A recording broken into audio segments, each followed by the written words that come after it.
মাঠে বইয়ে দিচ্ছেন রানের বন্যা। এবার মাঠের বাইরেও বিশাল ছক্কা হাঁকালেন শুভমন গিল।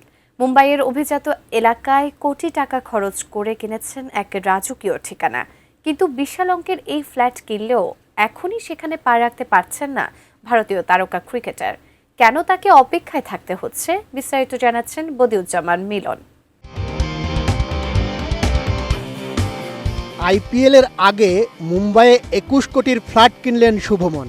তবে গৃহপ্রবেশের জন্য অপেক্ষা করতে হবে অন্তত ৩ বছর। চলচ্চিত্র প্রযোজক ভাসু ভাগনানি এবং তার পুত্র জ্যাকি ভাগনানির সংস্থা পূজা লেজার অ্যান্ড লাইফস্টাইলের কাছ থেকে ফ্ল্যাটটি কিনেছেন শুভমন। পূজা লুমেনিয়ার নামের এই আবাসনটি ১৬ তলার। ৩২ ইঞ্চি জেভিকো টিভি এখন মাত্র ১৫,০০০ টাকায়, সাথে পাচ্ছেন ৩ বছরের প্যানেল ওয়ারেন্টি। জুহুর তারা রোডে নির্মীয়মান বিলাসবহুল আবাসনের ১২ তলার বাসিন্দা হবেন ব্যাটার। পরিচালক ভাসু ভাগনানির কাছ থেকে ফ্ল্যাট কিনেছেন শুভমন। স্ট্যাম্প ডিউটি হিসেবে শুভমন দিয়েছেন ১,২৪,০০,০০০ টাকা।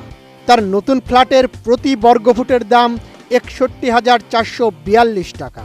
মুম্বাইয়ের প্রথম সারির কয়েকজন ব্যবসায়ী এবং শিল্পীও এই নতুন আবাসনে ফ্ল্যাট কিনেছেন। তবে এখনই মুম্বাইয়ের স্থায়ী বাসিন্দা হতে পারবেন না শুভমন। অন্তত ৩ বছর অপেক্ষা করতে হবে তাকে। পূজা লুমিনিয়ার নামের এই আবাসনটি ১৬ তলার।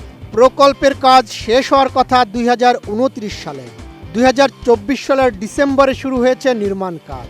ফলে গৃহপ্রবেশের জন্য শুভমনকে অপেক্ষা করতে হবে অন্তত ৩ বছর। ভাসু আদতে কলকাতার মানুষ। ১৯৯০ সালে মুম্বাইয়ে যান, শুরু করেন প্রযোজনার কাজ।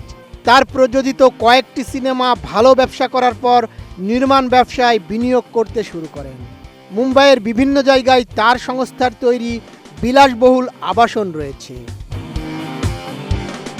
মাঠের সাফল্যের পর ব্যক্তিগত জীবনে বিনিয়োগ করে ২১ কোটির বিলাসবহুল ফ্ল্যাটে পা রাখলেন শুভমন গিল, যা তার ক্যারিয়ারে নতুন গতি আনবে বলেই আশা করা হচ্ছে। এই নতুন ঠিকানা এবং আইপিএলের এবারের আসরে শুভমনের বিধ্বংসী ব্যাটিং দেখার অপেক্ষায় ভক্তরা। বদিউজ্জামান মিলন, এটিএন নিউজ।